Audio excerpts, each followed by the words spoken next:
À mon avis, on est vraiment une équipe qui peut aller très loin, mais qui peut aussi sortir après 3 matchs parce que les autres équipes dans Ont notre aussi groupe du potentiel. Mm. il y a un très bon groupe en fait.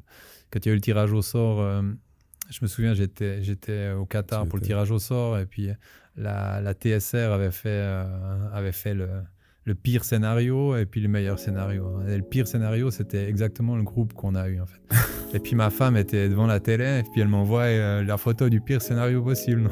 Alors, je regarde la photo et puis au fur et à mesure qu'on tirait les adversaires, c'était vraiment ce qui arrivait en fait. Bonjour à tous et bienvenue dans le podcast de la saison 4 de Face au Miroir, réalisé en coproduction avec le 20 minutes. Aujourd'hui, j'ai la chance de recevoir un ami qui a été joueur professionnel, analyste vidéo, coordinateur sportif et aujourd'hui adjoint de Murat Yakin de l'équipe de Suisse. Vincent Cavin. Comment vas-tu, Vincent ? Je vais bien, très bien, merci. Yohan, ça me fait plaisir d'être là avec toi. C'est un plaisir de te recevoir. Une belle journée chargée. Donc, D'ailleurs, cette journée chargée. Comment s'est passée cette annonce ? Écoute bien, une annonce, c'est toujours attendu par beaucoup de monde, une annonce pour une Coupe du Monde encore plus. Donc voilà, nous, ces dernières semaines, on a beaucoup travaillé pour essayer d'avoir le meilleur cadre possible, la meilleure équipe possible. Donc il y a eu beaucoup d'énergie pour essayer de trouver les 26 qui étaient pour nous les plus prêts actuellement pour aller affronter ce tournoi. Et donc maintenant qu'elle est faite, on a un petit peu de décompression. Soulagement. Soulagement, non, mais c'est vrai que on peut se concentrer maintenant vraiment sur le tournoi Ouais. et puis dire ok, en espérant bien sûr que les 26 qu'on a choisis aujourd'hui puissent être lundi au rendez-vous avec nous. Et justement, quand on revient sur on va dire ce temps qui est si intense, parce que c'est quand que la décision est vraiment finale. C'est quand que toi et Mourad, vous vous dites, ok, bon, on a la liste aujourd'hui, mercredi, à donner ce matin, mais est-ce que jusqu'à ce matin, il y a encore des petites incertitudes ou des choses qu'on doit encore revoir ? Comment ça se passe et à quel moment on se dit, Vincent, Mourad, ça, c'est notre liste ? Alors ça va jusqu'au dernier moment. Alors c'est clair, pour certaines raisons pratiques, la liste, on l'a définie, on l'a rendue définitive hier aux alentours de midi. On avait prévu 2 jours, donc lundi et puis hier, on était ensemble, on a analysé des adversaires et puis on a parlé de la liste. Alors c'est clair, cette liste, on l'avait déjà créée et puis ensuite, au fur et à mesure des matchs, des semaines, on modifie un peu les Bien noms. sûr. On a des noms qui viennent tout de suite, qui sont naturels. C'est clair, il y a des joueurs où il n'y a pas de discussion. Et puis après, il y a une zone un peu plus compliquée où il y a des joueurs, voilà, ça peut être un, ça peut être l'autre. On voit très bien dans les discussions aujourd'hui. Il y en a qui disent pourquoi pas lui, pourquoi. Totalement. Donc ça, c'est des discussions qu'on a aussi, nous. Et puis on essaye de se confronter. Et puis souvent, pas souvent, non, mais quelquefois, on n'a pas les mêmes idées. Donc moi, je donne mon avis pour que lui puisse décider aussi avec différentes visions. D'accord. Mais jusqu'à hier, midi du reste, on a nos gens de la communication, etc., qui téléphonaient tout le temps. Vous pouvez nous donner la liste parce que c'est clair qu'il y a eu une préparation aussi. Ils ont fait une belle présentation. Oui. Et pour ça, il fallait encore un peu de travail. Donc voilà, mais c'était défini hier. Et des fois, il y a des gens qui me disent ouais, mais vous savez déjà. Non, il y a vraiment des positions où on discute jusqu'au dernier moment. Et puis à la fin, il faut trancher. Ça, c'est le rôle aussi du coach. C'est clair. Mais ce qui est vachement intéressant dans ce que tu dis, Vincent, c'est qu'en fait, donc, le coach est à l'écoute de tes inputs. C'est-à-dire que du sens que si toi, tu as une idée qui est peut-être contraire à celle qu'il a, est-ce que tu peux lui expliquer et lui la proposer ou c'est quand même lui, au final, qui aura la décision ? Si par exemple, tu dis non, mais moi, je trouve que ce joueur a été très intéressant, mais que le coach ne le voit pas forcément de cet œil-là, c'est une discussion que vous avez quand même. Oui, ça, c'est une discussion qu'on a. Et je pense que c'est vraiment le rôle d'un assistant d'amener une autre vision à celle de l'entraîneur à la fin. Après, il peut y avoir des entraîneurs qui veulent des assistants qui disent toujours la même chose que lui. Ça, c'est des choix. Mais Mourad, quand on a commencé à travailler ensemble, on se connaissait pas vraiment, en fait. C'est ça. Et à la fin, moi, je lui ai expliqué l'expérience que j'ai, les connaissances que j'ai du groupe et ce que je pouvais lui amener. Et lui, il m'a dit dès le début, OK, on fait ensemble, tu me donnes tes idées, ton avis. Et puis lui, il doit décider, mais c'est une personne intelligente. Donc, il va décider ou il va essayer d'avoir le plus d'informations pour prendre le bon choix. Le bon choix. Après, c'est aussi beaucoup de sensations. Souvent, le métier d'entraîneur, pas pour tous les entraîneurs, mais moi, les entraîneurs que j'ai connus, c'est des entraîneurs qui résonnent aussi avec leur cœur, leur ventre, leur tripes. Et puis des fois, des choix, c'est difficile de donner vraiment une explication rationnelle à un choix. En fait. On peut dire, voilà, j'ai cette sensation sur 2 joueurs, ok, il y a un doute, mais moi, je sais pas, à l'intérieur, ça me dit plutôt d'aller dans cette direction et je vais le faire. Et après, Mourad, c'est quelqu'un qui partage beaucoup, qui écoute beaucoup. Et puis après, c'est jamais à la fin, quand on évalue des joueurs, on amène des arguments pour ou contre, on montre des exemples, on dit voilà, dans cette situation, puis après, c'est toujours en fonction de ce qu'on cherche. En fait. Tout à fait. Voilà, qu'est-ce qu'on cherche comme qualité dans un joueur? Est-ce qu'on cherche un joueur dans cette position plus offensive, plus défensive? Et là, c'est des petites variations. Mais non, il y a beaucoup d'échanges et ça, je trouve vraiment intéressant parce que certaines fois, il y a des choses, je pense qu'on est habitué à voir les situations un peu avec nos yeux et d'avoir quelqu'un, des fois, qui nous fait voir d'un autre angle, c'est vraiment intéressant, quoi. Maintenant, il y a l'envers du décor. Donc, il y a cette liste qui sort. Bien sûr, il y a les heureux élus. Et il y a ceux qui ne sont pas, en fait, appelés en sélection. Et nous, en tout cas, moi, comme tu le sais, je l'ai vécu j'ai été beaucoup plus appelé que non appelé. J'ai loupé la Coupe du Monde en 2010 à cause d'une blessure. Et là, il y a eu Hitzfeld qui m'avait appelé pour m'annoncer. Comment se passe ce processus d'annoncer à un joueur la mauvaise nouvelle? C'est qui prend le rôle? Comment tu t'y prends? Comment vous y prenez? Quelle est l'approche? Alors, je dirais Mourad a une approche très humaine. C'est-à-dire que lui, il communique beaucoup avec les joueurs. Même dans certains rendez-vous internationaux où on a fait des choix sur certains joueurs plutôt que d'autres, il appelle régulièrement les joueurs. Alors, il n'y a jamais vraiment de juste ou faux en fin de compte, parce qu'à la fin, quand un joueur il n'est pas pris et on peut lui le vendre comme on veut, c'est jamais agréable, ça c'est clair. Après, de donner des raisons dans le foot, c'est toujours compliqué, parce que comme j'ai dit, il y a des fois des choix qui ne sont pas forcément rationnels, qui ne sont pas liés à un motif précis, mais c'est plus une sensation, donc c'est toujours compliqué. Mais Mourad a appelé tous les joueurs, on a fait ensemble, hier on a appelé pas mal de joueurs ensemble, et voilà. Et je pense que c'est important aussi pour le joueur que l'entraîneur prenne le temps, l'appelle. Alors, ce n'est pas une décision sympathique quand on dit au joueur tu ne vas pas être là, mais après, il écoute, ça ne signifie pas que tu ne seras plus jamais là. Maintenant, il y a 26 joueurs qui ont été choisis aujourd'hui. Il y a des joueurs de piquet. Comme j'ai dit, j'espère que tous les joueurs seront présents lundi, mais il se peut qu'il y ait des blessures. Il y a encore 2 matchs.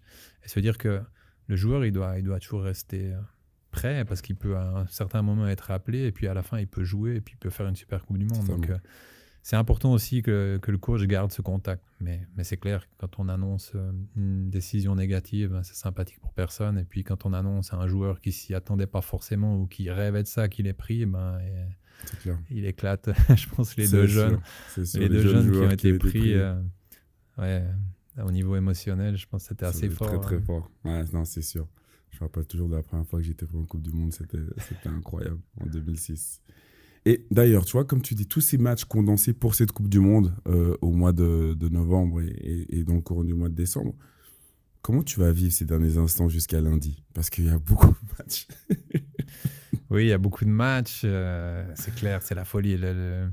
Déjà, le rythme au mois de novembre est toujours incroyable. Et on sait que le rendez-vous qu'on a normalement chaque année au mois de novembre, c'est un rendez-vous qui est compliqué à gérer parce qu'il y a souvent pas mal de joueurs qui manquent.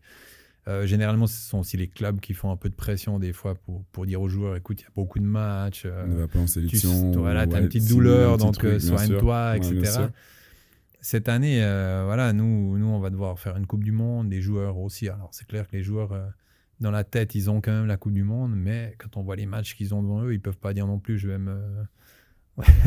me reposer ou je vais essayer d'éviter certaines choses. Les matchs, ils sont là, il faut les jouer, ça fait partie du sport, et puis on sait que ça fait partie du sport. Donc à la fin, ça, on ne peut pas influencer.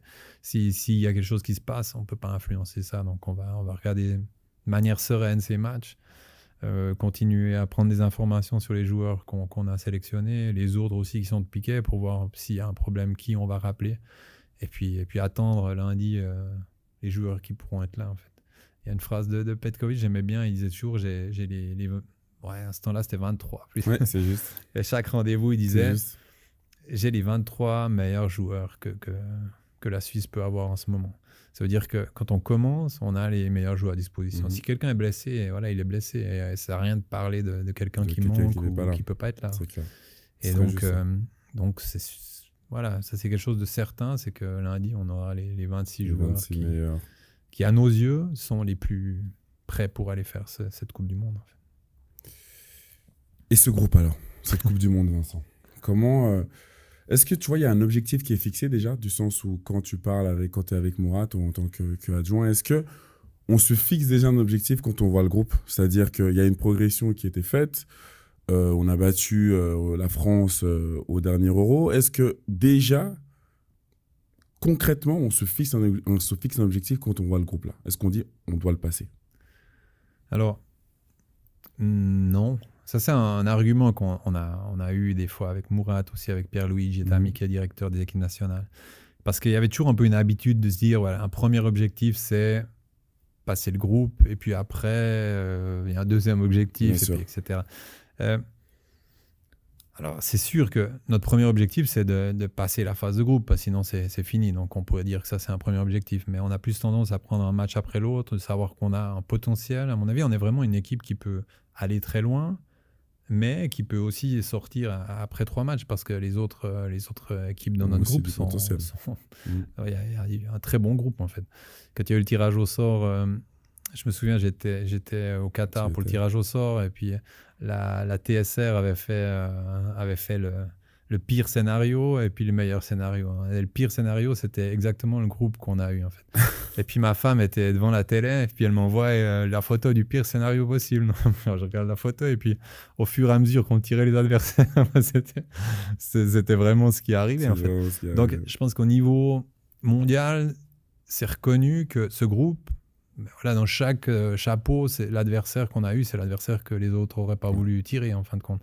Donc, on sait que c'est un groupe de haut niveau, avec des bonnes équipes. Je pense que d'un côté, ça peut être un désavantage. D'un autre côté, ça amène les joueurs à être tout de suite dans le tournoi. Ça veut dire que les joueurs, ils savent aussi, les équipes qu'on va rencontrer, ils savent le niveau de ces équipes. Et il n'y a pas de possibilité d'arriver en disant, voilà, on a un adversaire qui est en théorie. Voilà. Exactement. Donc, moi, je pense que connaissant notre équipe, c'est bien, parce qu'on a une équipe qui a besoin d'être un peu sous pression pour performer vraiment à 100%. Donc, je ne vois pas ça comme un désavantage. Et après, nous, on ne faut pas se voiler la face non plus. On a envie quand on participe à un tournoi, quel est l'objectif, quel est le rêve, quelle est la différence entre un des deux? Moi, si je vais à un tournoi, j'ai envie de le gagner.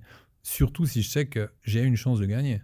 Si maintenant on va me faire un tournoi de tennis avec des pros, tu sais que tu n'as rien à faire là.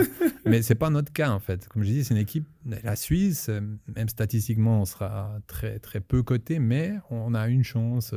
La place est méritée. Voilà, la place est méritée. Et puis on a, je ne sais pas, il me semblait que c'était 1% qu'ils nous ont donné. 1% ils ont donné.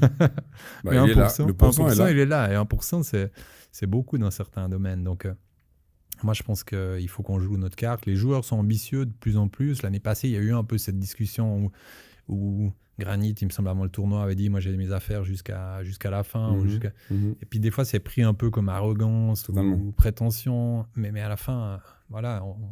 Quel joueur ne pense pas comme ça? Je pense que même si un joueur ne pense pas comme ça, il n'est pas vraiment à sa place. Parce que si on veut aller faire une Coupe du Monde, et puis on veut vraiment aller loin dans cette Coupe du Monde, il faut avoir cette mentalité. Il faut avoir la mentalité de dire on va là-bas pour gagner.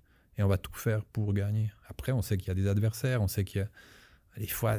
Des paramètres que tu ne contrôles pas forcément tout le temps. Non, il y a des paramètres que tu ne contrôles pas. Il y a des facteurs aussi, épisodes, chance, qui sont difficiles à définir. Si je prends l'année passée, le match de la France, je prends toujours quand je fais des présentations comme exemple, avec certaines personnes, on était à la fin 3-3. À la 94e minute, il y a Chaka qui met une balle pour Mehmedi. Oui.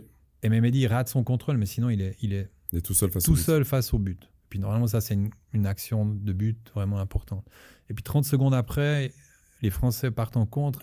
Et puis je pense que c'est Coman qui tire sur la transversale. En 30 secondes, le match, il pouvait tourner d'un côté et de l'autre. Et puis à la fin, les journaux ou les articles sont totalement différents s'ils tournent d'un côté ou de l'autre. En fait, on passe de héros à ouais, c'est toujours la même chose sur des détails qui sont vraiment détails, incroyables. Toi, tu l'as vécu, donc tu sais que ça peut être vraiment des choses minimes. Alors, ce qu'on est en train de faire maintenant, c'est ce qu'on a fait déjà les derniers mois, c'est vraiment de tout mettre en place pour dire voilà, on va essayer d'influencer les détails dans notre direction. Mais je pense que les autres équipes le font aussi. Donc ça va être des parties très, très intéressantes. Ouais, ça va être super intéressant. Et pour toi, Vincent, c'est ta 3e Coupe du Monde quand même. Ouais. tu réalises quand même Écoute, je crois que quand t'es dedans, tu réalises pas forcément en fait. Alors, je réalise, j'ai beaucoup de chance. Ça, je le dis souvent.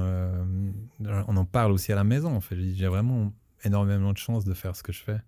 Je pense que je suis un privilégié parce que tout le monde, beaucoup de gens aimeraient faire ça, donc c'est une grande chance.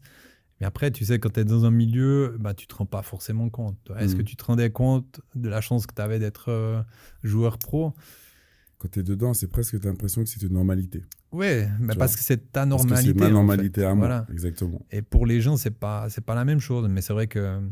Non, là, je me rends compte quand même. Je me dis, quand on s'est qualifié dans un autre rôle, justement, d'être assistant, c'est un peu différent. Et sinon, c'est quand même magnifique ce qu'on a fait et c'est magnifique ce qu'on va pouvoir faire, quoi. Je me dis, on va pouvoir être voilà, à la tête d'une de ces 32 équipes. C'est extraordinaire pour une Coupe du Monde. Et en fait, c'est beau parce que quand tu écoutes tout ça, tu vois, tu te dis, moi, quand on s'est rencontrés, tu étais analyste vidéo pour 2014 et j'ai toujours trouvé, en fait, déjà ta bienveillance et ton attitude tellement positive, tu vois, c'est-à-dire que tu étais déjà, en fait, tu faisais partie du groupe. Directement, on a eu après, je sais pas si c'est seulement moi ou les autres, mais une connexion assez forte parce qu'on pouvait parler de tout et de rien. Tu étais très à l'écoute aussi des joueurs. Et est-ce que c'est quelque chose qu'aujourd'hui, en tant que entraîneur donc adjoint, est-ce que tu arrives quand même à distancer les deux? Parce qu'en étant dans l'analyse, tu as peut-être moins, on va dire, de poids sur ce que tu voulais faire passer aux joueurs, tandis que là, tu es le coach adjoint. Donc, il y a quand même un certain respect ou certaines choses qui ont peut-être changé dans la relation de joueur à ta personne? C'est difficile à dire. Un peu, je pense, quand même. Le rôle, parce que quand tu es assistant, tu es quand même perçu plus proche de l'entraîneur, peut-être. Donc, il peut y avoir pour certains joueurs un peu de distance ou de difficulté à parler avec toi en pensant voilà il va aller parler ensuite avec l'entraîneur. Après, quand j'avais commencé à faire ce rôle de coordinateur, ça avait été... On avait spécifié aux joueurs en fait que moi j'étais à disposition des joueurs. Le but c'était de les suivre, d'aller les visiter, d'être un soutien s'ils avaient besoin de quelque chose, et que ce que j'allais discuter avec eux, j'allais pas le divulguer. Voilà, c'était pas... Si le joueur voulait que je le fasse, je pouvais le faire, mais si le joueur voulait pas, je le faisais pas. Après, c'est une relation qu'il faut créer avec le temps, ça c'est clair. Et la relation, elle est... Je pense que moi j'ai fait une carrière de joueur, puis ensuite d'entraîneur aussi parce que j'ai cette caractéristique en fait. Les gens se confient facilement. Moi, j'aime bien assister les gens, en fait. C'est pour ça que j'ai ce rôle, je pense, aujourd'hui. Et je ne sais pas si un jour j'aurais envie d'être entraîneur ou si je le ferais, mais j'aime ce rôle d'aider quelqu'un.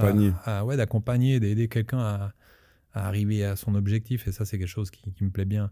Et je me souviens que comme entraîneur, comme joueur, je n'étais pas forcément le meilleur joueur, mais dans les clubs, j'étais toujours le lien entre le coach et le vestiaire. J'ai été souvent capitaine dans les clubs où j'étais. Et puis c'était pour le coach, tu vois, j'étais un peu le joueur qui lui permettait de faire passer des messages, de dans le groupe. Recevoir aussi des messages. Et c'est un rôle qui me plaît bien, en fait. Alors, c'est clair que j'ai été accueilli aussi de manière optimale parce que je pense que, et ça, je le dis aussi chaque fois quand il y a un nouvel entraîneur ou des gens qui me posent la question. À l'équipe suisse, on a vraiment une ambiance qui est facile à intégrer, en fait. Tu l'as vécu, les joueurs... moi, quand on me dit ils sont comment les joueurs, je dis c'est tous des super gars, franchement. Après, on a tous des caractères différents, mais c'est franchement, fondamentalement, c'est tous des bons gars. Et si tu parles avec n'importe lequel, s'il y a un problème, tu peux le résoudre facilement, en fait. Et les jeunes, quand ils arrivent chez nous, ils sont intégrés super facilement. Il y a toujours quelqu'un qui les prend et quelqu'un de nouveau dans le staff, la même chose. Et ça, c'est vraiment important pour faire fonctionner un groupe, en fait. Et donc, toi, tu penses que déjà dans ta carrière, quand toi, tu jouais sur le terrain, est-ce que tu avais déjà cette envie de continuer dans le temps avec justement ce rôle d'entraîneur ou justement à cause des facilités et des caractéristiques que tu viens de me donner, du fait que tu étais toujours un petit peu le lien entre le groupe et le coach, même en tant que joueur, tu vois, est-ce que c'est quelque chose déjà que tu te disais, je pourrais m'en servir pour plus tard? Oui, bah, j'ai commencé très tôt à faire les cours d'entraîneur. En fait, il y avait toujours la possibilité, c'était à la pause de Noël en Suisse, il y avait la possibilité de faire les cours d'entraîneur à Tenero. Les joueurs, ils avaient la pause ici et puis ils pouvaient faire chaque année les différents cours pendant qu'ils jouaient déjà. Donc moi, j'ai commencé très tôt à faire ces cours. Et ensuite, je me suis blessé les ligaments croisés quand j'avais 27, 28 ans. Et là, j'ai profité, vu que j'avais déjà les 2 premiers diplômes, j'ai profité de faire le diplôme A qui était un peu le plus long. Et donc, je suis arrivé à la fin de ma carrière comme joueur avec déjà des diplômes qui me permettaient de travailler à un certain niveau. Et je crois que je me suis jamais trop fait un plan de carrière, si tu veux, mais j'ai toujours fait plein de formations qui me donnaient après des clés pour pouvoir faire d'autres choses, en fait. Donc, j'imaginais déjà que j'allais faire quelque chose dans le foot ensuite. Après, c'est une question d'opportunité aussi. Je suis arrivé à la fin de ma carrière au Tessin où au départ, on m'a proposé d'entraîner. C'était le début des moins de 18 au Tessin, où ils devaient les mettre tous ensemble parce que la fédération avait demandé au Tessin de ne plus travailler dans chaque région, mais de faire une équipe. Et cette équipe allait être créée et ils m'avaient proposé d'entraîner l'équipe. Et puis, il y avait un responsable technique au Tessin en cette période qui me connaissait bien et qui me disait « Écoute, moi, j'aimerais bien entraîner. Je sais que toi, tu es bon dans la direction sportive et comme ça. Donc, est-ce que tu préfères pas plutôt faire responsable technique de la formation et puis moi, j'entraîne ?» Puis, écoute, moi, j'ai envie de bosser dans le foot, donc j'arrête ma carrière et ça me convient aussi de faire ça. Et c'est pour ça que j'ai commencé comme responsable technique. J'ai continué à faire mes diplômes. Après, j'ai entraîné des jeunes. Mais en gros, j'ai fait 10 ans après comme directeur technique de la formation au Tessin. Et puis l'analyse vidéo, en fait, c'est un hasard.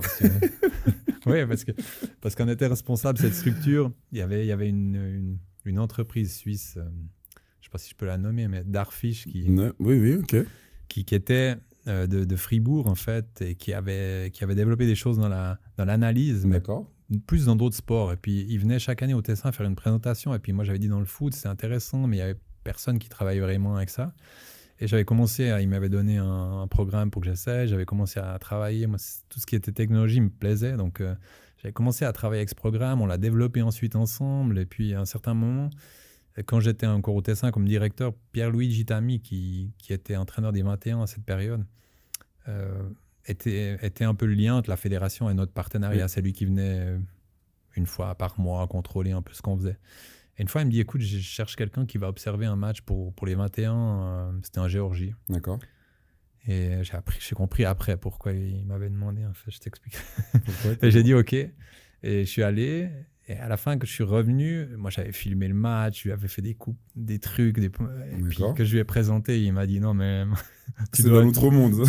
tu dois aller chaque fois, toi, pour moi. Et puis, je suis resté avec les 21 depuis ce moment-là, en fait. Et en Géorgie, je suis allé en fait parce que c'était des vols de nuit. Tu sais, normalement, c'était toujours les entraîneurs des équipes nationales qui allaient faire ça. En fait. Mais je pense qu'en Géorgie, beaucoup ne voulaient pas aller parce que tu voyageais de nuit. Donc en gros, tu arrivais, tu dormais pas, tu regardais le match, tu repartais, tu dormais pas. C'était assez. C'était une belle expérience. Moi, ça m'a plu. Et puis à la fin, voilà, ce que j'ai fait, ça a plu à Pierre. Et puis je suis resté avec lui pour les 21. Et puis là, on a fait les vice-champion d'Europe en 2011. Oui. Ensuite, on a fait les Jeux Olympiques avec. Puis après, je suis resté avec les 21 encore. Et puis, c'était avant la Coupe du Monde en Brésil, en fait, que le responsable technique, c'était Peter Knebel à cette période. C'est juste. Et il dit, ouais, mais avec les 21, on a un truc qu'avec l'équipe A, on n'a pas. C'est pas normal. L'équipe A va faire une Coupe du Monde, puis il n'y a personne qui fait ça. Et puis dans les 21, il y avait. Donc, il m'a demandé, est-ce que tu serais d'accord de venir avec l'équipe A? Et je suis venu, mais en fait, analyse... En Suisse, ça n'existait pas, tu vois. À l'étranger, il y avait quand même certains pays qui étaient un peu plus en avance, qui faisaient des formations, mais en Suisse, il n'y avait aucune formation et il n'y avait personne qui faisait ça. Donc, tu es le premier analyste de l'équipe de Suisse, en fait. Oui. Alors, en Suisse... En réalité, en Suisse même. Oui. En Suisse, oui. Et à l'étranger, il y avait déjà... Mais il n'y en avait pas partout, mais ça existait déjà. En Suisse, pas du tout. Et... J'ai eu, tu vois, c'est des fois, il faut de la chance, en fait. Il faut un peu de chance. Ma carrière, aussi bien de footballeur qu'ensuite, ça a toujours été des rencontres juste à un moment idéal. Et puis ce rôle d'analyse, justement, parce que tu arrives en plus en 2014, donc le coach c'est Otmar Hitzfeld. Est-ce que tu es impressionné à ton arrivée? Ouais. Tu vois, c'est quoi ton ressenti sur ta place dans le groupe? C'est Monsieur Hitzfeld qui est à la tête de l'équipe de Suisse, entraîneur du Bayern de Munich. Moi, j'arrive avec mon nouveau programme, je dois lui expliquer certaines choses parce qu'il est de la vieille école. Comment tu vis le truc, tu vois? Ah, je me souviens toujours, on était à Vegas. On avait fait la préparation à Vegas et j'arrive là-bas et puis tu vois, t'arrives, tu connais personne. Heureusement, je connaissais Michel Pont. Michel un peu. Lui, je pense que Nebel lui avait proposé, et puis il me connaissait, il m'a dit ouais, c'est parfait, on s'était rencontrés, il m'avait expliqué un peu ce qu'il faisait, donc on se connaissait déjà. On se connaissait d'avant aussi, et puis Michel, c'est quelqu'un qui te met tout de suite à l'aise, donc pour moi, c'était vraiment une grande aide. Et après, j'étais à la réception de l'hôtel tout seul, on m'a dit viens à cette heure-là, tout. Puis tout à coup, il y a Otmar qui est arrivé. Puis il arrive vers moi, il me dit Vincent.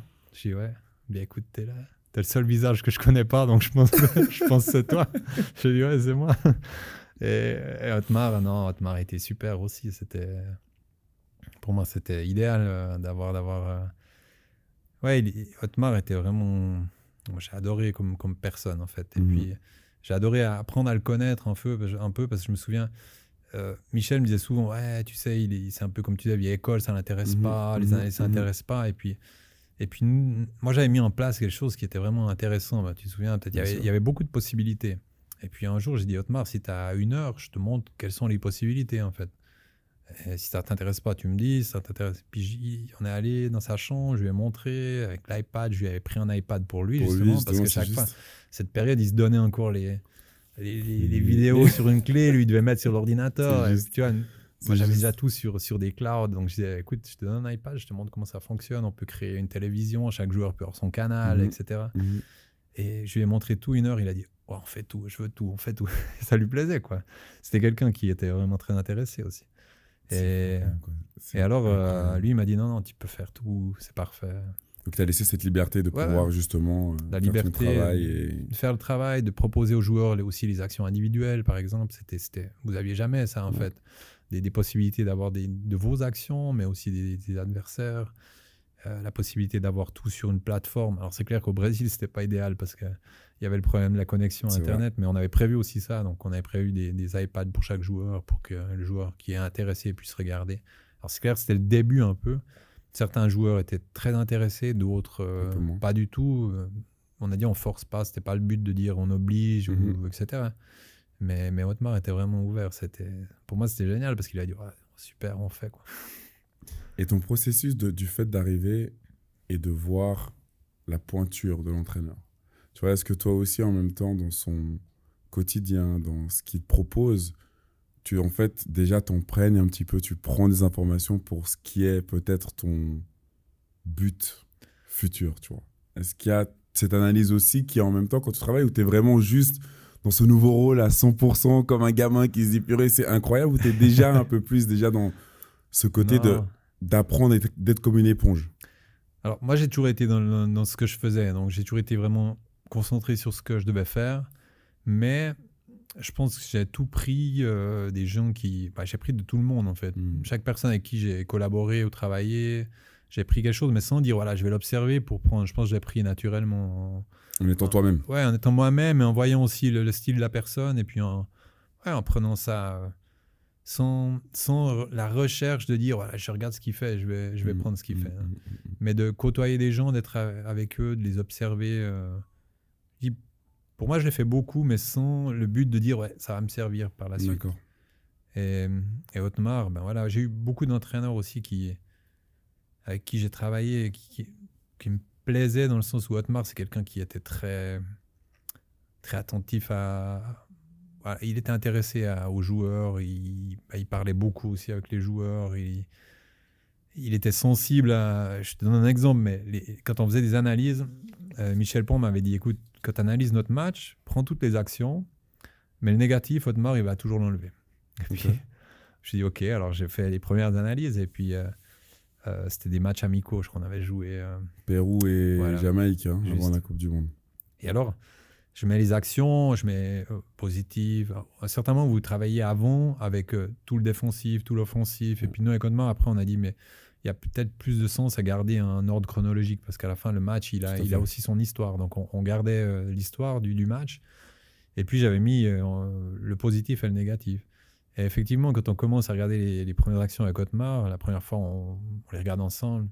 Il me dit, ouais, celle-là enlève, toutes les négatives. Il me disait, Vincent, il y a 4 joueurs qui font une erreur. Je ne peux pas montrer ça. Alors, c'est clair. Lui, après, il parlait quand même avec le joueur. Ça veut dire que ce n'est pas que le joueur n'était pas confronté à quelque chose de mieux, mais ce qu'il pouvait faire de mieux. Mais Otmar ne voulait pas, devant l'équipe, montrer trop de négatifs. Exposer trop de... pour que... Ah, ok. Et je pense que ça, c'est... Surtout avec une équipe nationale, alors ça devrait presque être toujours. Travailler sur le positif et ce qui fonctionne, ça permet à un groupe d'évoluer rapidement. De travailler sur ce qui ne fonctionne pas, ça demande beaucoup d'énergie et ça fatigue les gens parce qu'à la fin tu travailles sur des choses qui sont négatives. Tu vois. Alors si tu travailles sur les forces, tu vas beaucoup plus vite. Et Otmar l'avait compris je pense que naturellement il le faisait. Philosophie. Alors après, s'il y avait quelque chose de répétitif, un joueur faisait plusieurs fois faux, il prenait le joueur dans sa chambre, il lui parlait, il lui expliquait. Et ça, c'était top. Pour moi, c'était vraiment intéressant. Alors, je te donne un exemple. Quand j'ai commencé avec ces analyses, j'étais au Tessin dans la formation des jeunes. Et puis, j'avais tous ces moyens, donc je trouvais génial. Donc, j'ai dit, je vais faire ça avec les jeunes. Quoi. Alors, on a commencé tu vois, on commence la saison, on filme les matchs. Et puis, la tendance, quand tu dis analyser, c'est rechercher la faiblesse ou l'erreur pour montrer et pour pas la refaire ensuite, en fait. Ça veut dire que les joueurs, ils sont arrivés la première fois, tout excités. On va faire de l'analyse vidéo, ça existait à nulle part. Tu vois. Et puis après... Quand tu es sur le grand écran et que tu vois que tu fais une erreur... Quand ils sont sortis, tu voyais déjà que la prochaine fois, ils ne voulaient pas revenir, en fait. Parce que c'est vrai que tous, on était sur... cherchons ce qui n'a pas fonctionné, on montre aux joueurs, puis la prochaine fois, on le fait mieux, tu vois. Mais en fait, ça n'a pas eu l'effet recherché. Et puis, en même temps, justement, j'avais cette collaboration avec l'équipe nationale et j'ai vu des entraîneurs qui me disaient qu'ils travaillent sur... Eux, ils voulaient vraiment être sur le positif. Parce qu'en plus, avec une équipe nationale, tu n'as pas beaucoup de temps avec les joueurs.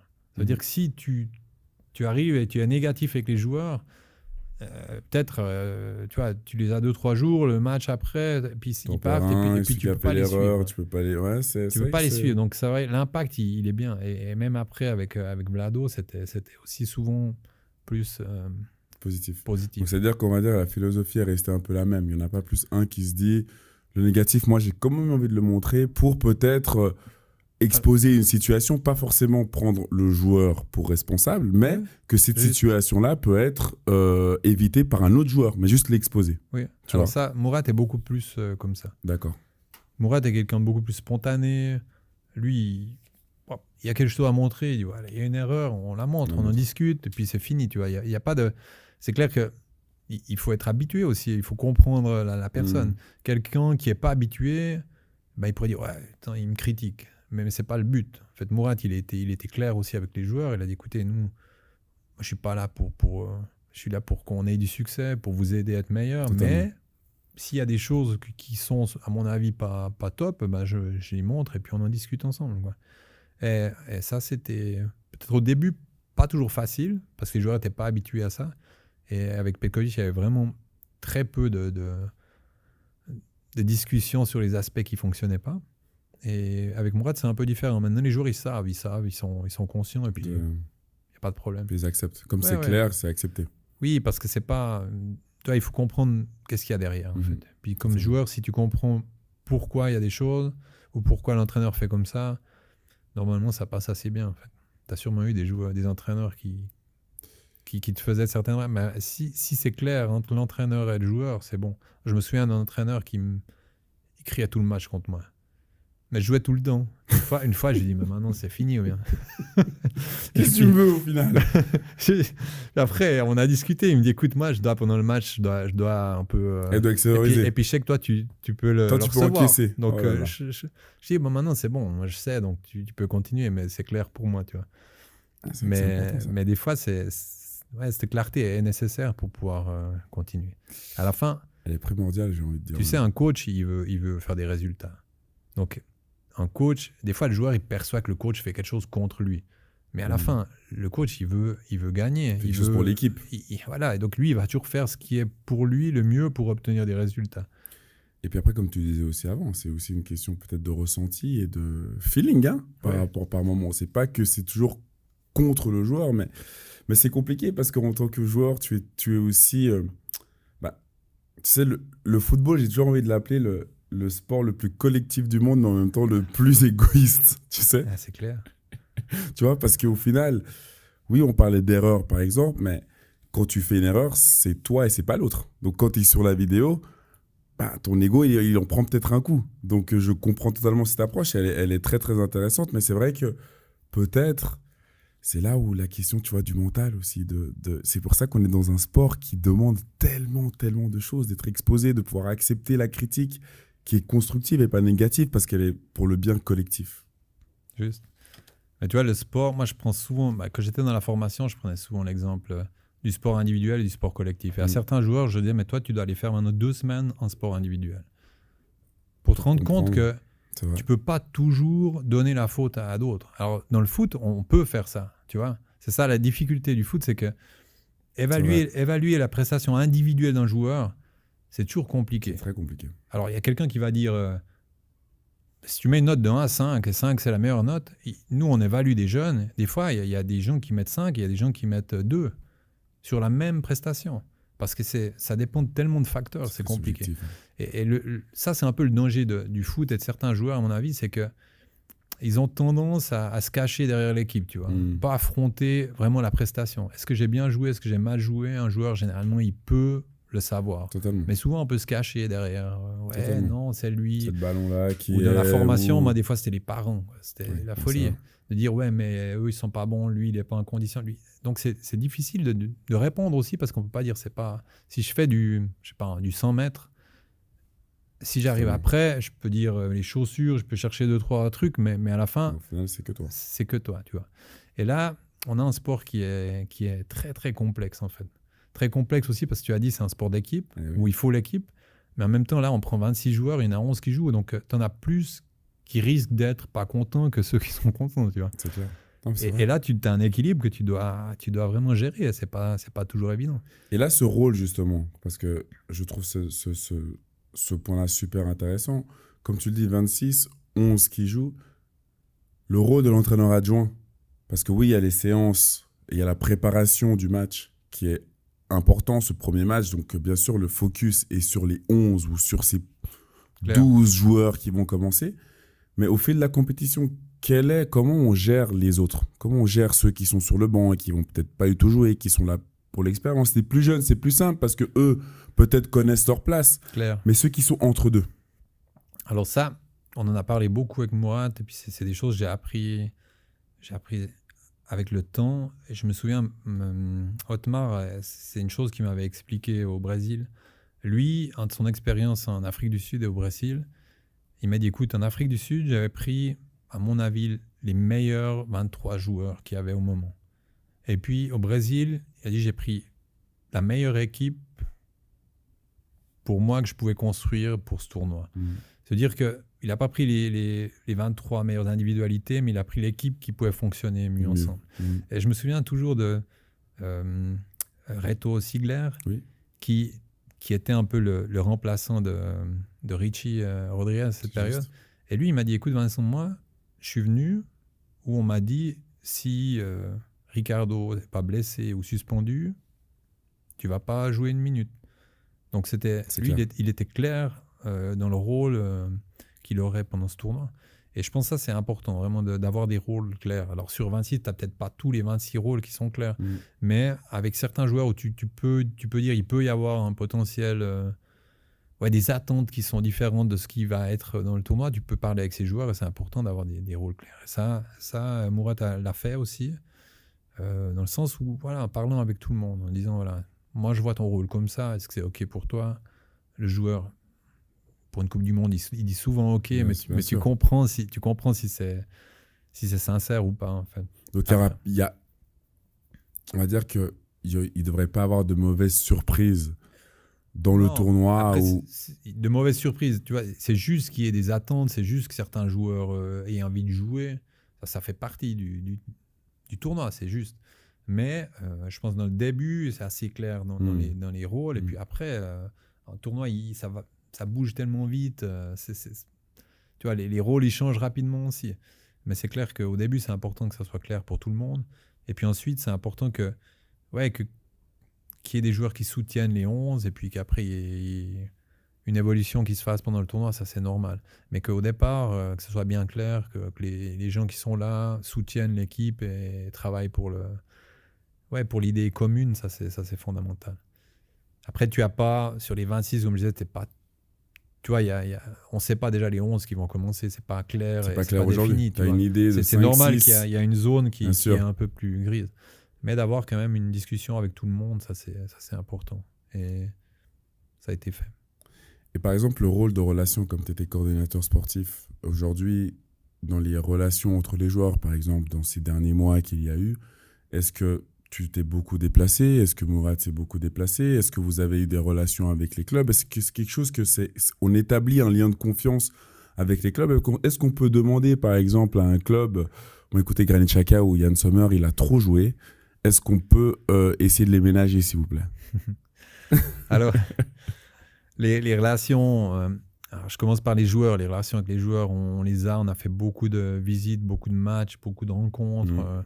Je pense que ça, on a commencé, quand j'ai commencé un peu ce rôle en 2018, on a dit, on veut être proche des joueurs. Il faut établir ce lien. Oui, parce que je pense qu'en Suisse, à la fin, on a un potentiel qui est moins élevé que certaines grosses nations. Mais il y a quelque chose qui se passe quand les joueurs viennent en équipe nationale. Et puis, il faut garder ça. Il faut montrer aux joueurs qu'on est proche d'eux, qu'on les soutient s'ils ont besoin. Tu vois, ça m'a fait rire aujourd'hui. J'ai lu un article d'Edmilson où il dit à la fin, je suis toujours resté en contact. Et moi, quand Mourad a commencé, Edmilson était en difficulté, il ne jouait pas. Mais j'ai dit, écoute, c'est un joueur intéressant. Il peut un jour vraiment revenir. Et Mourad l'avait appelé. Et moi, j'étais souvent en contact avec. Et puis le joueur, maintenant, il revient. Et puis, tu vois, ça, c'est quelque chose qui l'amène avec lui, en fait. Parce qu'il dit, non, ils ne m'ont pas mis de côté. Et puis maintenant, ils me récupèrent parce que je joue. Mais j'ai toujours été une partie du projet. Et Mourad a appelé aussi beaucoup de joueurs maintenant qui s'attendent. Ils n'avaient aucune attente, tu vois. Ils savaient qu'ils n'allaient pas venir. Mais il les a quand même appelés pour dire, écoute, t'es pas avec, mais continue, des jeunes qui sont venus peut-être dans le passé ou comme ça. Et ça, je pense que c'est important. Et lui, il le fait pas dans une idée il le fait parce qu'il est naturellement comme ça. Et c'est quelqu'un de relationnel. Et à la fin, il aime bien faire passer ses messages vers les joueurs. Puis je pense que c'est important aussi parce que déjà de valoriser l'individu. Et puis, il y a toujours ce côté aussi du fait que tu es peut-être pas en considération, mais tu es quand même venu en équipe de Suisse, donc il y a toujours aussi un petit peu cet espoir. Je pense que chaque joueur qui a été là dernièrement en équipe de Suisse a eu l'espoir, surtout que c'est une liste de 26 et non de 23. C'est clair. Non, il y a toujours ça, tout le monde là, et c'est normal. Et heureusement que les gens ont cette idée en tête. Mais on pouvait en prendre que 26. Donc on est les deux aussi, avec Mourad, à vouloir prendre le plus possible, en fait. Et Mourad, on l'a vu dans les rendez-vous où normalement c'était souvent 23 qui étaient pris. On disait ouais, mais on pourrait prendre aussi lui, parce que c'est vrai qu'on a envie de donner le plus possible cette chance de participer à quelque chose avec l'équipe nationale. Après, ça peut être positif, ça peut être négatif. Quand tu as trop de joueurs, c'est pas terrible non plus, parce qu'à la fin, tu as beaucoup de frustrés, donc il faut jouer un peu avec ça. Et sur ton deuxième point, c'était par rapport au club. Alors, ce qu'on a maintenant, c'est une bonne, une bonne plateforme. On connaît les clubs. Je suis allé dans chaque club pour connaître les directeurs, donc on a les contacts directs. Et pour nous, c'était important de créer cette relation. Après, sur les demandes, c'est compliqué. C'est compliqué parce que on peut dire il y a des clubs des fois qui font un peu de pression. D'accord.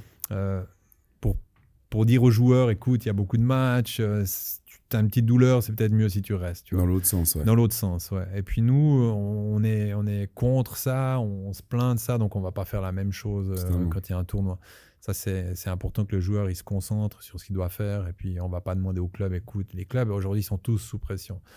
On sait comment fonctionne le monde du foot. Si un club il perd 3 matchs, l'entraîneur est sous pression, le directeur est sous pression, donc on va pas leur demander de faire attention aux joueurs, ça c'est clair.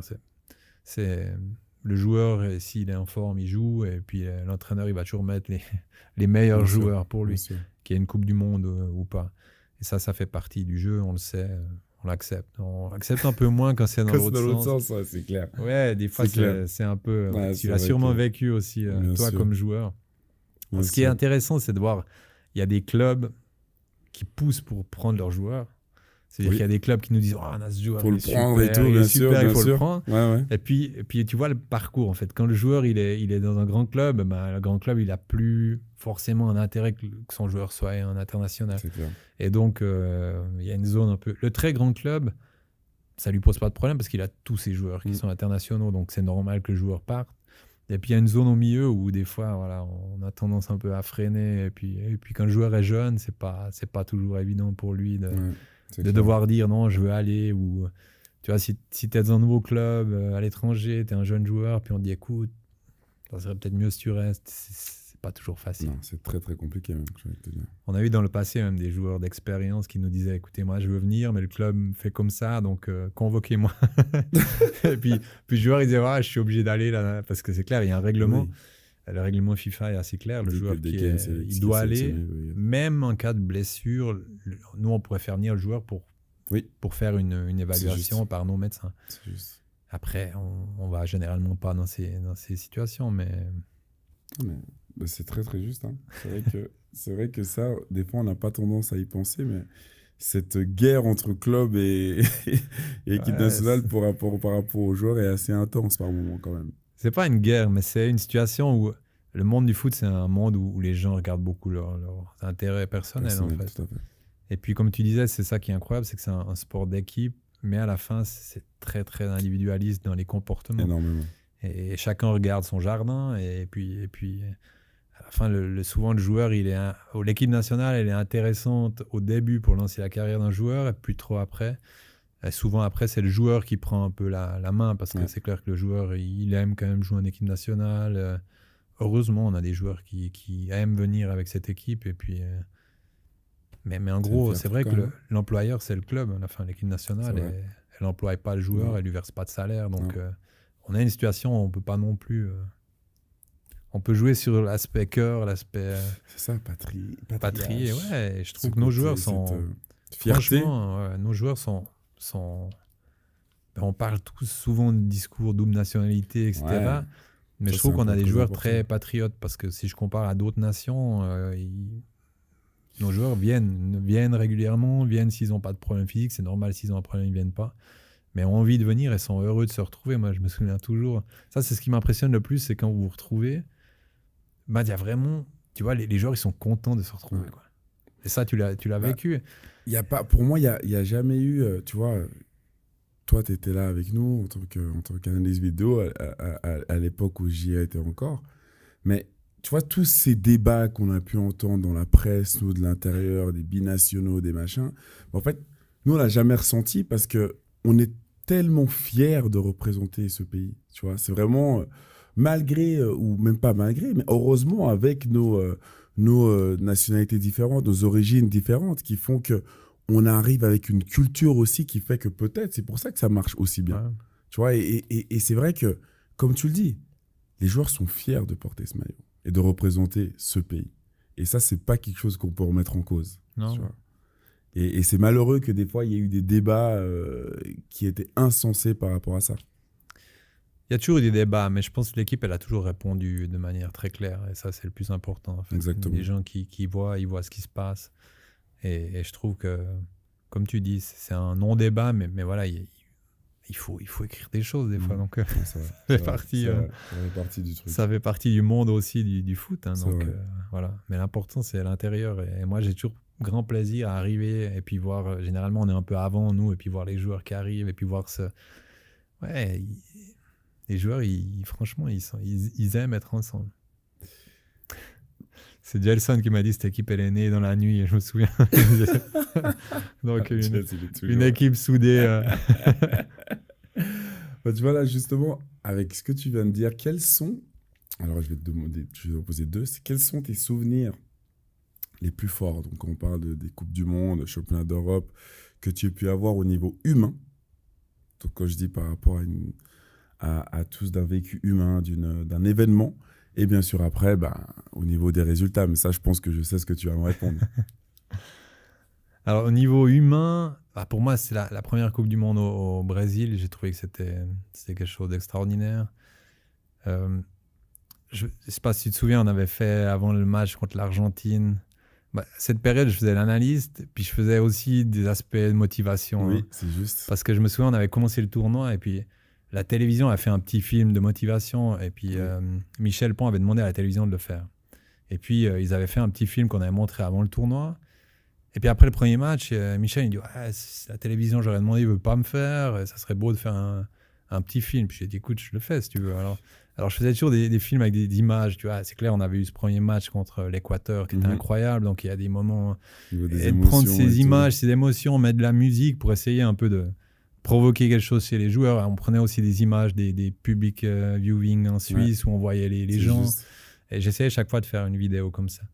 Et puis je me souviens quand on s'est qualifié pour les huitièmes contre l'Argentine, j'ai dit qu'est-ce qu'on pourrait faire. Et là, j'avais parlé avec Kuno, qui était le médecin. Et j'ai dit écoute, ça serait bien qu'on fasse quelque chose qui touche un peu les joueurs avant ce match, quoi. Puis on avait dit ouais, il faudrait. Moi j'ai dit ça serait bien qu'on écrive, qu'on ait pour chaque joueur une personne qui compte pour lui. Et puis qu'on demande à cette personne d'envoyer une lettre et puis une photo que le joueur lirait. C'était quoi dans le bus avant d'aller. On avait décidé de donner la lettre dans le bus et puis mettre la photo dans le vestiaire. Oh mon Dieu. Ça, je pense, au niveau humain, ça avait été incroyable parce qu'on avait tous vécu quelque chose d'assez extraordinaire. Là, tu m'as renvoyé à ce moment et je t'avoue que, tu vois, c'est vrai que ce moment-là a été... C'est malheureux que derrière, on ne gagne pas parce que je pense qu'on a vraiment toutes les armes pour gagner ce match contre l'Argentine. Mais ce moment dans le bus, tu sais que en fait, c'est vrai que ça reste marqué à vie. Et je me rappellerai toujours. Donc moi, je reçois ma lettre et je lis cette lettre. Et ça fait un moment que tu n'as pas vu ta famille. Tu les as au téléphone, mais tu es loin, tu es concentré sur ton objectif. Et tu sais, des fois, c'est ça aussi qui est très particulier avec nous, les sportifs, c'est qu'on a totalement à dissocier. Quand on est dans une bulle, tu es dans une bulle. Tu vois, ta famille te manque, oui, mais ton objectif premier, c'est cette Coupe du Monde.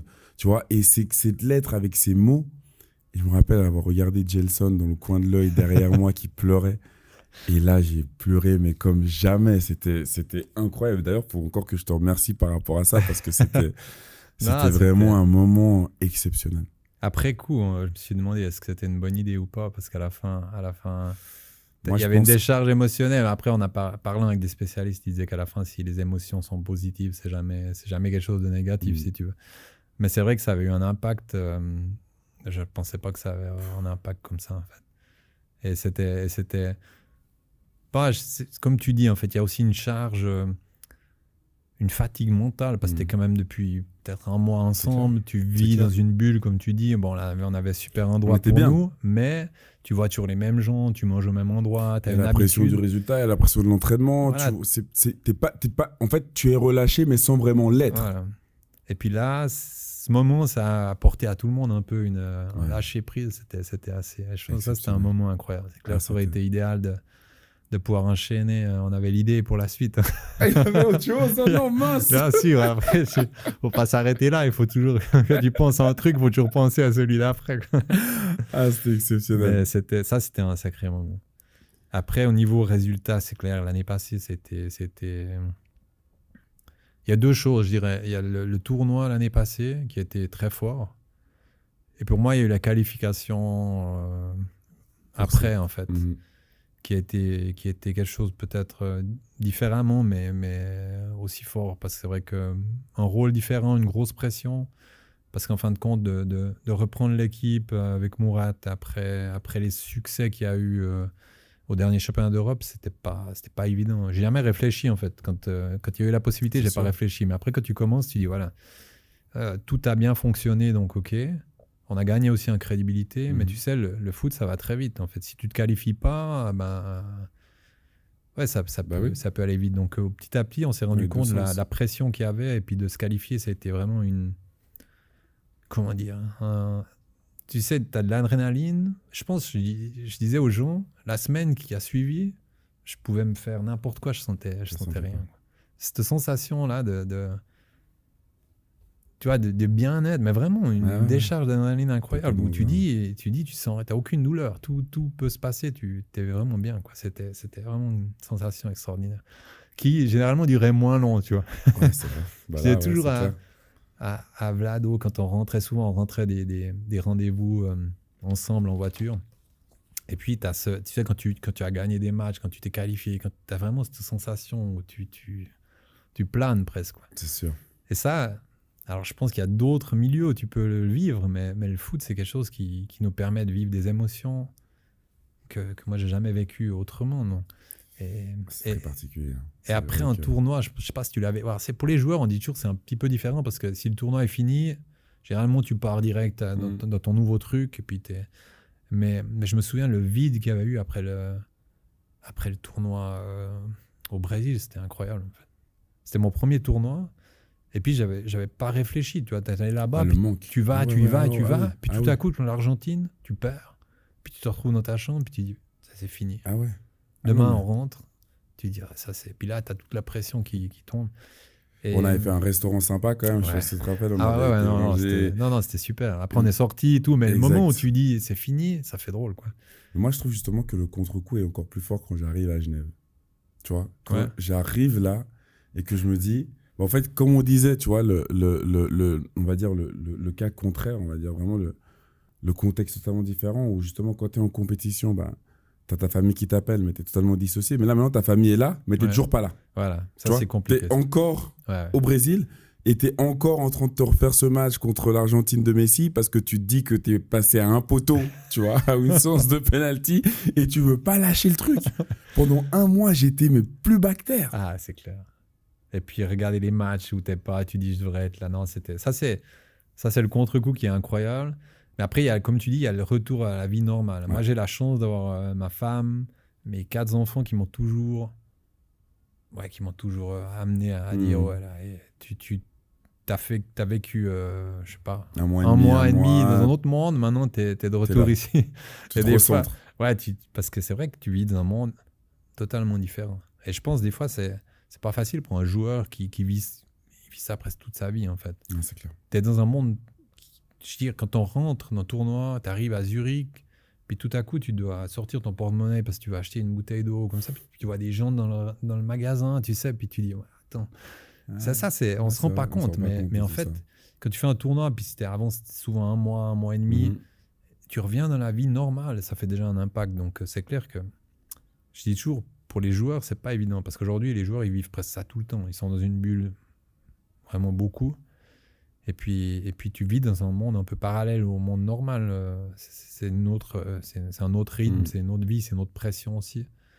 Et puis tout à coup, quand tu arrives dans la réalité, ça fait un sacré changement. Donc moi, j'ai eu de la chance d'avoir un job, si tu veux, à côté. Ça veut dire quand je rentrais, souvent, je reprenais mon activité parce qu'au début, j'étais pas à 100% à la fédération. Et puis d'avoir une famille qui te ramène rapidement. Tu reprends tes habitudes, tu reprends tes trucs, puis ça continue. Mais je sais que dans le passé, il y a beaucoup de gens du staff qui ont eu aussi des difficultés vraiment à reprendre le rythme. Quoi. Ah, c'est vrai que c'est pas simple. Et d'ailleurs, parlons de rythme, tu pars bientôt hein? Lundi, c'est ça? Ouais, lundi. Dans tes nouvelles fonctions qui datent déjà d'un moment. Et tu vois, la question que je me posais aussi, c'est d'être passé de ce rôle d'analyste ou de coordinateur sportif et ayant été toi-même joueur pro, est-ce que ce rôle aujourd'hui d'entraîneur adjoint, tu es totalement dedans? C'est-à-dire que oui, aujourd'hui tu vas me dire que oui, mais au début, le fait de donner toi les indications sur le terrain et non plus être après, tu vois, en mode vidéo-analyse, mais toi donner l'exercice, toi donner les indications, et même aujourd'hui, toi faire un changement, ou toi parler à celui qui va rentrer. Ça change. Tu vois, ça change totalement. Oui, ça change. Et comment tu vis ce rôle? Alors, bien maintenant, c'est clair qu'au début, on en avait parlé avec Mourad aussi. Je lui ai dit, ça fait un moment que j'ai un autre rôle, en fait. Et quand tu es... Juste, l'analyse, généralement, c'est un peu la vision d'en haut. Tout à fait. Qui voit beaucoup plus la stratégie, les mouvements de tout le monde et puis qui peut donner des informations. Quand tu es en bas sur le terrain, que ce soit pendant l'entraînement ou pendant le match, c'est un autre, c'est un autre football en fait. C'est vraiment différent. Là, ta vision est moins périphérique, Tu vois difficilement le tout, et puis tu es beaucoup plus dans l'action, donc tu es beaucoup plus dans le... Je dirais quand tu es en haut, tu ressens moins ce qui se passe, tu vois. Tandis que là, tu as plus de recul, là, tu es plus dans l'action, tu sens plus ce qui se passe. Moi, je trouve que j'ai plus de ressenti sur les joueurs, tu vois, sur dire comment le joueur est actuellement. Tout à fait. Et ça, c'est autre chose. Et c'est clair qu'on en avait parlé au début où je disais j'ai actuellement plus d'expérience depuis le haut, et puis ça faisait un moment que je n'étais pas retourné sur le terrain. Donc il le savait. Mourad, c'est quelqu'un qui travaille beaucoup sur le terrain. Donc il a pris en main les choses. Moi, j'ai pu commencer avec tranquillité. Et ça, c'était bien, quoi. Et après, tu prends goût, en fait. Tu prends goût parce que tu es dans l'action. Les changements, les informations, le coaching, d'être dedans, c'est différent encore. C'est totalement différent. Et si tu vois quelque chose, tu peux directement, toi, le changer, ou tu dois toujours passer par Mourad? Est-ce qu'il y a un échange? Par exemple, s'il y a un truc qui ne va pas sur le terrain, est-ce que tu peux prendre la responsabilité de dire, OK, ce changement, c'est pour moi, ou c'est toujours un échange? C'est toujours un échange. Parce qu'après, ça dépend ce que c'est. Si tu veux, si je vois un joueur qui ne fait pas la course juste défensive, c'est moi qui l'appelle. Ça, je peux l'appeler. Je ne dois pas lui dire Mourad. Non, bien sûr, ça irait pas. Donc ça, c'est du coaching sur le moment, en fait. Et ça, c'est pas un problème. Ça, on peut le faire. Après, si, tu vois, dans la sensation, il y a une position qui devrait être changée ou un changement de stratégie, alors ça, généralement, on en parle. Déjà, on a un analyste aussi qui parle un peu, OK. Tu vois, des fois, pour dire, écoute, je vois ça. Est-ce que vraiment c'est comme ça? Ouais, c'est comme ça. Check. Envoie une action. Donc maintenant, on a cette possibilité aussi de recevoir une vidéo en disant, tu vois, c'est bien comme ça. Et puis après, on en parle avec Mourad sur les changements aussi. Souvent, quand on arrive à un certain moment, on sait qu'on va changer. Moi, je peux aller vers lui, on discute. Qu'est-ce que tu en penses? Qui est-ce qu'on met? Qu'est-ce qu'on fait? Et sur ça, lui, il est très spontané. Donc, c'est-à-dire, tu lui dis, écoute, moi, j'ai l'impression là. Ou il te dit ouais, ou il dit non, on attend. Et puis après, c'est amener des idées. Ouais. Et là, c'est... Ouais, t'es dans l'action. Je trouve que ça, c'est quelque chose d'assez sympa, quoi. Sur le terrain. T'es sur le terrain, ouais. T'es plus proche. Et puis le match, t'as cette adrénaline quand même du match. Tu vois, de vivre le match vraiment proche. Ça, c'est...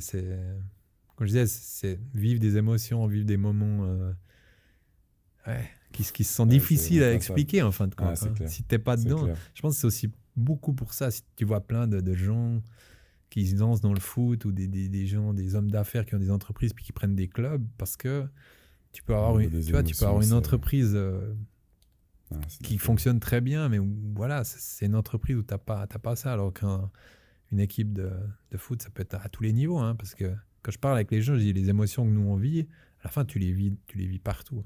Je pense que le junioré qui gagne son match ou qui marque son goal, il ressent la même chose que... c'est clair. C'est sûr. Après, il y a l'enjeu, il y a des choses qui augmentent encore ça, mais à la fin, il y a des gens qui demandent, ils t'ont sûrement demandé, c'est comment. Je dis toujours, c'est la même chose. Bien sûr. Peut-être le vestiaire est plus grand, peut-être, mais à la fin, les dynamiques, c'est les mêmes. Quoi. C'est clair. Bah, tu vois, Vincent, avec tout ce bagage que tu as acquis tout au long de ta carrière, moi, je vais te poser une question, parce que oui, on parle de la gestion de l'homme, du relationnel, de cette fonction maintenant de donner des directives aussi. Mais tu prends ton instrument avec toi pour aller au Qatar?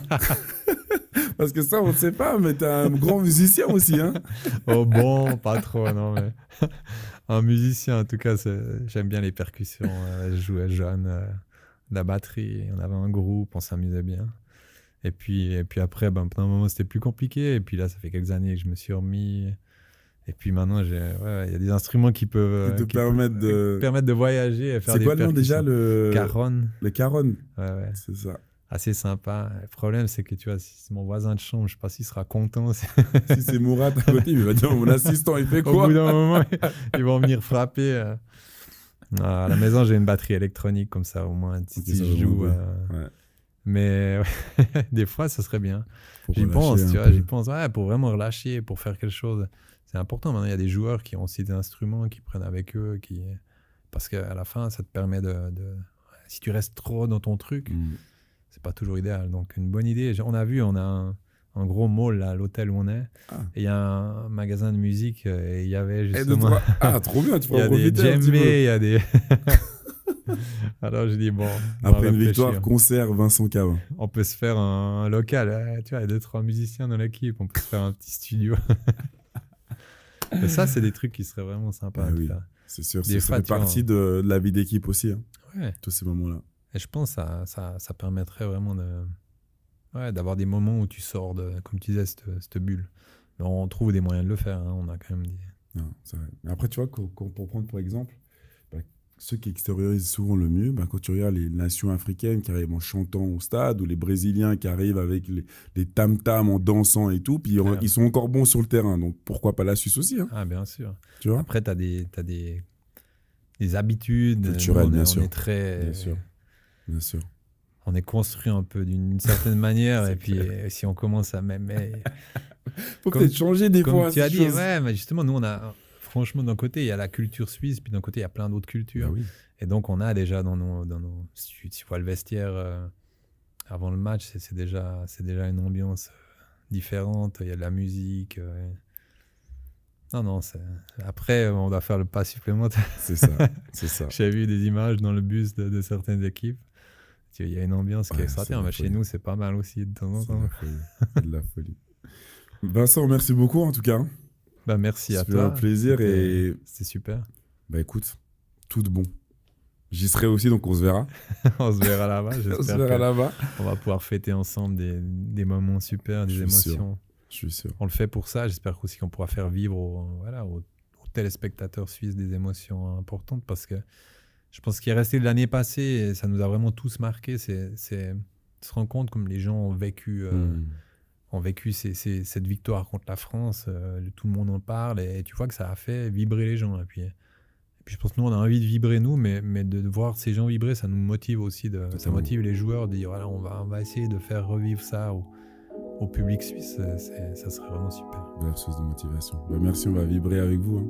Ça, c'est Merci clair. beaucoup. Merci Vincent.